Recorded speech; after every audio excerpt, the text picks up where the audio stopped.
ओम शांति। 26 फरवरी 2025। आज की मुरली। मीठे बच्चे, तुम्हें अपार खुशी होनी चाहिए कि हम अभी पुराना कपड़ा छोड़ घर जाएंगे, फिर नया कपड़ा नई दुनिया में लेंगे। प्रश्न: ड्रामा का कौन सा राज अति सूक्ष्म समझने का है?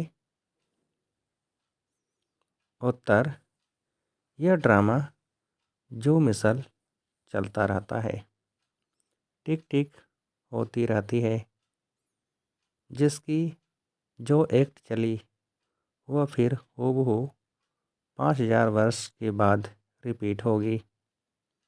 यह राज बहुत सूक्ष्म समझने का है। जो बच्चे इस राज को यथार्थ नहीं समझते तो कह देते ड्रामा में होगा तो पुरुषार्थ कर लेंगे, वह ऊंच पद नहीं पा सकते। ओम शांति। बच्चों को बाप की पहचान मिली, फिर बाप से वर्षा लेना है और पावन बनना है। कहते भी हैं, हे पतित पावन, आकर हमको पावन बनाओ, क्योंकि समझते हैं हम पतित बुद्धि हैं। बुद्धि भी कहती है यह पतित आयरन एजेड दुनिया है। नई दुनिया को सतो प्रधान, पुरानी दुनिया को तमो प्रधान कहा जाता है। तुम बच्चों को अभी बाप मिला है, भक्तों को भगवान मिला है। कहते भी हैं भक्ति के बाद भगवान आकर भक्ति का फल देते हैं, क्योंकि मेहनत करते हैं तो फल भी मांगते हैं। भक्त क्या मेहनत करते हैं सो तो तुम जानते हो। तुम आधा कल भक्ति मार्ग में धक्के खाकर थक गए हो। भक्ति में बहुत मेहनत की है। यह भी ड्रामा मेनूद है। मेहनत की जाती है फ़ायदे के लिए। समझते हैं भगवान आकर भक्ति का फल दे, तो फल देने वाला फिर भी भगवान ही रहा। भक्त भगवान को याद करते हैं, क्योंकि भक्ति में दुख है तो कहते हैं आकर हमारे दुख हरो, पावन बनाओ। कोई भी नहीं जानते हैं कि अभी रावण राज्य है, रावण ने ही पतित बनाया है। कहते भी हैं राम राज्य चाहिए, परंतु वह कब कैसे होना है कोई को भी यह पता नहीं है। आत्मा अंदर समझती है कि जब अब रावण राज्य है, यह है ही भक्ति मार्ग। भक्त बहुत नाच तमाशे करते हैं, खुशी भी होती है, फिर रोते भी हैं। भगवान के प्रेम में आंसू आ जाते हैं, परंतु भगवान को जानते नहीं। जिसके प्रेम में आंसू आते हैं उनको जानना चाहिए ना। चित्रों से तो कुछ मिल नहीं सकता। हाँ, बहुत भक्ति करते हैं तो साक्षात्कार होता है। बस वही उनके लिए खुशी की बात है। भगवान खुद ही आकर अपना परिचय देते हैं कि मैं कौन हूँ। मैं जो हूँ, जैसा हूँ, दुनिया में कोई नहीं जानते। तुम्हारे में जो बाबा कहते हैं उनमें भी कोई पक्के हैं, कोई कच्चे हैं। देह अभिमान टूटने में ही मेहनत लगती है, देही अभिमानी बनना पड़े। बाप कहते हैं तुम आत्मा हो, तुम 84 जन्म भोग तमो प्रधान बनी हो। अभी आत्मा का तीसरा नेत्र मिला है। आत्मा समझ रही है। तुम बच्चों को सारे सृष्टि चक्र का नॉलेज बाप देते हैं। बाप नॉलेजफुल है तो बच्चों को भी नॉलेज देते हैं। कोई पूछे सिर्फ तुम ही 84 जन्म लेते हो? बोलो हाँ, हमारे में कोई 84, कोई 82 जन्म लेते हैं। बहुत में बहुत 84 जन्म ही लेते हैं। 84 जन्म उनके हैं जो शुरू में आते हैं। जो अच्छी रीति पढ़कर ऊंच पद पाते हैं वह जल्दी आएंगे, माला में नज़दीक पिरोए जाएंगे। जैसे नया घर बनता रहता है तो दिल में आता जल्दी बन जाए तो हम जाकर बैठें। तुम बच्चों को भी खुशी होनी चाहिए। अभी हमको यह पुराने कपड़े छोड़ नए लेने हैं। नाटक में एक्टर्स घंटा आधा पहले से ही घड़ी को देखते रहते हैं। टाइम पूरा हो तो घर जाएं। वह टाइम आ जाता है। तुम बच्चों के लिए बेहद की घड़ी है। तुम जानते हो, अब कर्मातीत अवस्था को पाएंगे जब, तो फिर यहाँ रहेंगे नहीं। कर्मातीत बनने के लिए भी याद में रहना पड़े, बड़ी मेहनत है। नई दुनिया में तुम जाते हो, फिर एक एक जन्म में कला कम होती जाती है। नए मकान में 6 मास बैठो तो कुछ न कुछ दाग आदि हो जाते हैं ना, थोड़ा फर्क पड़ जाता है।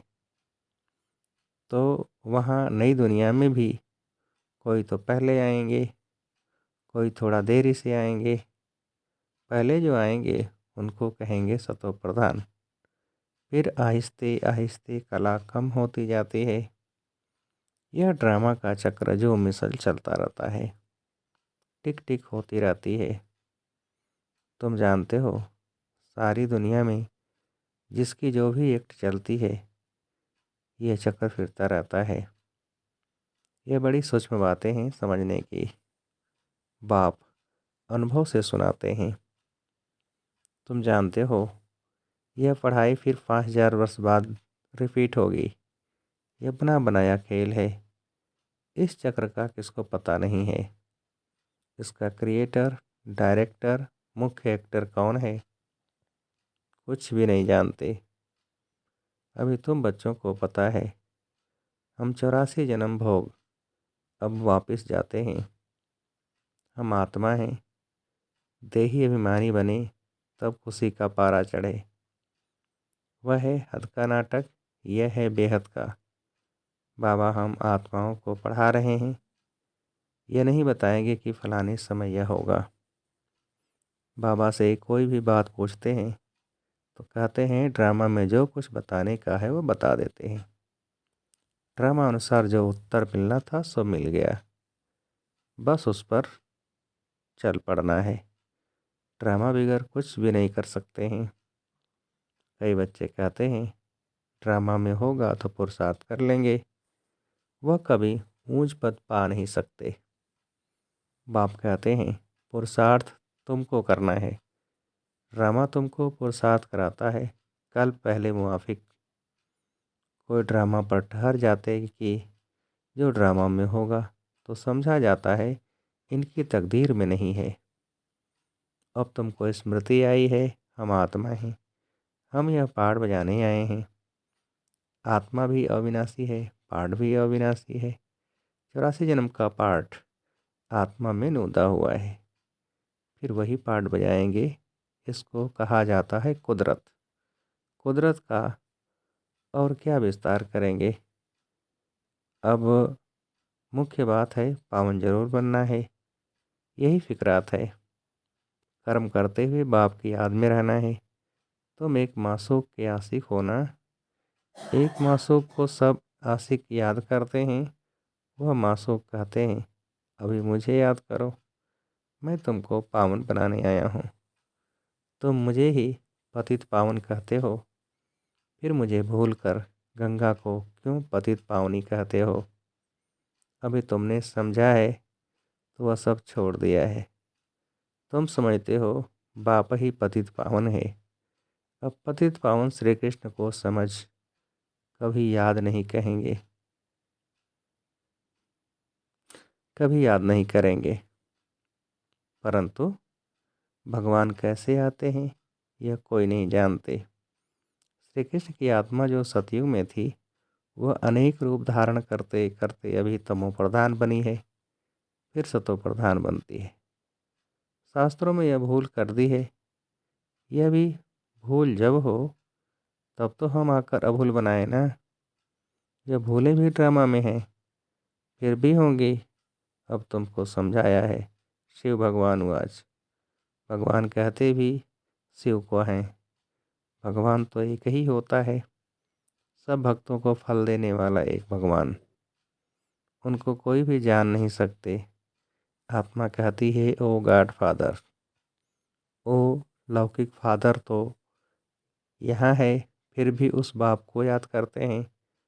तो आत्मा के दो फादर हो गए। भक्ति मार्ग में उस फादर को याद करते रहते हैं। आत्मा तो है ही, इतनी सब आत्माओं को अपना अपना पार्ट मिला हुआ है।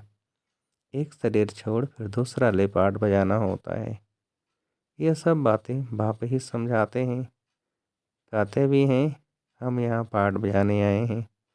यह एक मांडवा है, उनमें यह चाँद सितारे आदि सब बत्तियाँ हैं। इन सूर्य चाँद सितारों को मनुष्य देवता कह देते हैं, क्योंकि यह बहुत अच्छा काम करते हैं, रिमझिम करते हैं, किसको तकलीफ़ नहीं देते हैं, सबको सुख देते हैं, बहुत काम करते हैं, इसलिए इनको देवता कह देते। अच्छा काम करने वाले को कहते हैं ना। यह तो जैसे देवता है।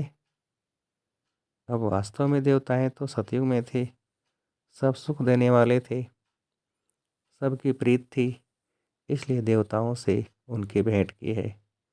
देवताओं के गुण भी गाए जाते हैं, उन्हों के आगे जाकर गाते हैं हम निर्गुण हारे में कोई गुण नहीं, आप ही तरस परोई। आपको तो तरस पड़ता होगा। बाप कहते हैं तरस पड़ा है तब तो फिर से आया हूँ तुमको गुणवान बनाने। तुम पूज्य थे, अब पुजारी बने हो, फिर पूज्य बनो। हम सो का अर्थ भी तुमको समझाया है। मनुष्य तो कह देते आत्मा सो परमात्मा, परमात्मा सो आत्मा।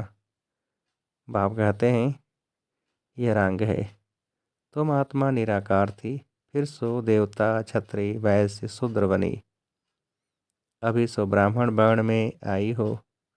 आत्मा पहले सतो प्रधान सतो रजो तमो में आती है। अभी तुम बच्चे समझते हो। यह नॉलेज बाबा कल्प कल्प संगम युग पर हमको आकर देते हैं।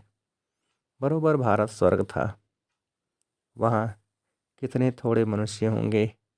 अभी कलयुग है, सब धर्म आ गए हैं।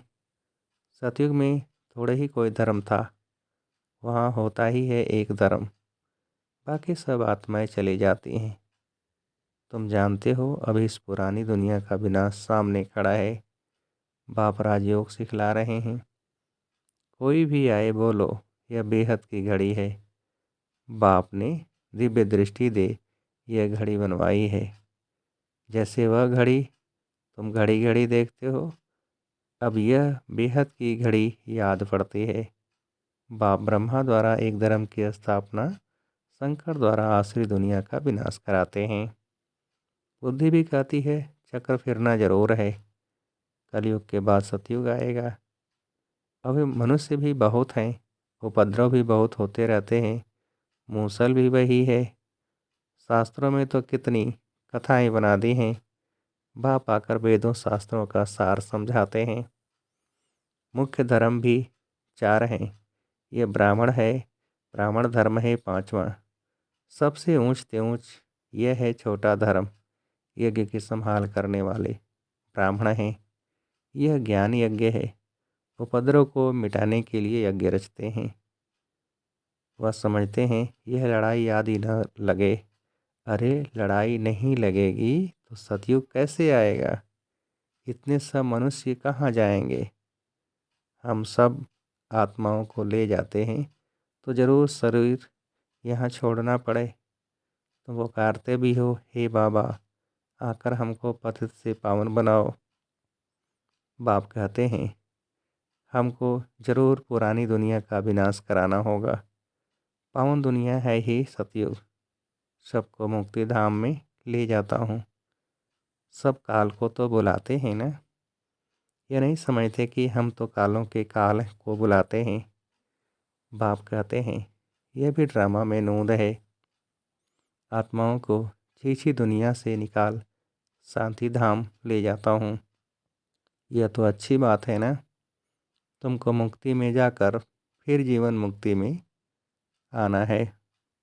फिर जीवन बंध में इतने सब सतयुग में तो नहीं आएंगे, फिर नंबरवार आएंगे।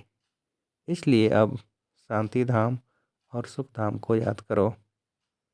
पिछाड़ी में जो आते हैं उन्हों का तो पाठ ही थोड़ा है, पहले ज़रूर वह सुख पाएंगे। तुम्हारा पाठ सबसे ऊंच है, तुम बहुत सुख पाते हो। धर्म स्थापक तो सिर्फ धर्म की स्थापना करते, किसी को लिबरेट नहीं करते। बाप तो भारत में आकर सबको ज्ञान देते हैं, वही सबका पतित पावन है, सबको लिबरेट करते हैं। और धर्म स्थापक कोई सदगति करने नहीं आते, वह आते हैं धर्म स्थापन करने। वह कोई शांति धाम सुख धाम में नहीं ले जाते, सबको शांति धाम सुख धाम में बाप ही ले जाते हैं, जो दुख से छुड़ाए सुख देते हैं। उनके ही तीर्थ होते हैं, मनुष्य समझते नहीं, वास्तव में सच्चा तीर्थ तो एक बाबा का ही है, महिमा भी एक की ही है। सब उनको पुकारते हैं, हे लिबरेटर आओ। भारत ही सच्चा तीर्थ है, जहाँ बाप आकर सबको मुक्ति जीवन मुक्ति देते हैं। तो तुम फिर भक्ति मार्ग में उनके बड़े बड़े मंदिर बनाते हो, हीरे जवाहरों के मंदिर बनाते हो, सोमनाथ का मंदिर कितना खूबसूरत बनाते हैं। और अभी देखो बाबा कहाँ बैठे हैं, पतित शरीर में, पतित दुनिया में। तुम ही पहचानते हो, तुम बाबा के मददगार बनते हो। औरों को रास्ता बताने में जो मदद करेगा उनको ऊंच पद मिलेगा, यह तो कायदा है। बाप कहते हैं मेहनत करो, बहुतों को रास्ता बताओ कि बाप और वर्षे को याद करो। 84 का चक्र तो सामने है, यह है जैसे अंधों के आगे आईना। यह ड्रामा हूबहू रिपीट होता है, फिर भी मुझे कोई नहीं जानेगा। ऐसे नहीं कि मेरा मंदिर लूटते हैं तो मैं कुछ करूं, ड्रामा में लूटने का ही है, फिर भी लूट ले जाएंगे। मुझे बुलाते ही हैं, पतित से पावन बनाओ, तो मैं आकर तुम बच्चों को पढ़ाता हूँ। ड्रामा में विनाश की भी नूंद है, सो फिर भी होगा। मैं कोई फूंक नहीं देता हूँ कि विनाश हो जाए। ये मूसल आदि बने हैं, ये भी ड्रामा में नूंद है। मैं भी ड्रामा के बंधन में बांधा हुआ हूँ। मेरा पार्ट सबसे बड़ा है, सृष्टि को बदलना, पतित से पावन बनाना। अब समर्थ कौन, मैं या ड्रामा? रावण को भी ड्रामा अनुसार आना ही है। जो नॉलेज मेरे में है वह आकर देता हूँ। तुम शिव बाबा की सेना हो, रावण पर जीत पाते हो। बाप कहते हैं सेंटर्स खोलते रहो, मैं आता हूँ पढ़ाने। मैं कुछ लेता नहीं हूँ, पैसे जो कुछ हैं वह इसमें सफल करो। ऐसे भी नहीं सब खलास कर भूख मरो, भूख कोई मर नहीं सकता। बाबा ने सब कुछ दिया, फिर भूख मरते हैं क्या? तुम भूख मरते हो क्या? शिव बाबा का भंडारा है। आजकल तो दुनिया में देखो कितने मनुष्य भूख मरते रहते हैं। अभी तुम बच्चों को तो बाप से पूरा वर्षा लेने का पुरुषार्थ करना है। यह है रूहानी नेचर क्योर। बिल्कुल सिंपल बात, सिर्फ मुख से कहते हैं मनमना भव, आत्मा को क्योर करते हैं। इसलिए बाप को अविनाशी सर्जन भी कहते हैं। कैसा अच्छा ऑपरेशन सिखलाते हैं। मुझे याद करो तो तुम्हारे सब दुख दूर हो जाएंगे, चक्रवर्ती राजा बन जाएंगे। इन कांटों के जंगल में रहते हुए ऐसे समझो कि हम फूलों के बगीचे में जा रहे हैं, घर जा रहे हैं। एक दो को याद दिलाते रहो, अल्लाह को याद करो तो बेबादशाही मिल जाएगी। अच्छा, मीठे मीठे सिकिलधे बच्चों प्रति माता पिता बाप दादा का याद प्यार और गुड मॉर्निंग। रूहानी बाप की रूहानी बच्चों को नमस्ते। हम रूहानी बच्चों की रूहानी बाप को नमस्ते। धारणा के लिए मुख्य सार, पहली पॉइंट, ऊंच पद पाने के लिए बाप का पूरा पूरा मददगार बनना है, अंधों को रास्ता दिखाना है, बेहद की घड़ी को सदा याद रखना है। दूसरी पॉइंट, यज्ञ की संभाल करने के लिए सच्चा ब्राह्मण बनना है। पैसे आदि जो हैं उन्हें सफल कर बाप से पूरा वर्षा लेना है। वरदान, मनमना भव की विधि द्वारा बंधनों के बीज को समाप्त करने वाले नष्टो मोहा स्मृति स्वरूप भव। विस्तार, बंधनों का बीज है संबंध। जब बाप के साथ सर्व संबंध जोड़ लिए तो और किसी में मोह कैसे हो सकता। बिना संबंध के मोह नहीं होता और मोह नहीं तो बंधन नहीं। जब बीज को ही खत्म कर दिया तो बिना बीज के वृक्ष कैसे पैदा होगा। यदि अभी तक बंधन है तो सिद्ध है कि कुछ तोड़ा है कुछ जोड़ा है। इसलिए मनमना भव की विधि से मन के बंधनों से भी मुक्त नष्टो मोहा स्मृति स्वरूप बनो। फिर यह शिकायतें समाप्त हो जाएंगी कि क्या करे बंधन है कटता नहीं। स्लोगन, ब्राह्मण जीवन का सांस उमंग उत्साह है, इसलिए किसी भी परिस्थिति में उमंग उत्साह का प्रेशर कम न हो। ब्राह्मण जीवन का सांस उमंग उत्साह है, इसलिए किसी भी परिस्थिति में उमंग उत्साह का प्रेशर कम न हो। अच्छा, ओम शांति।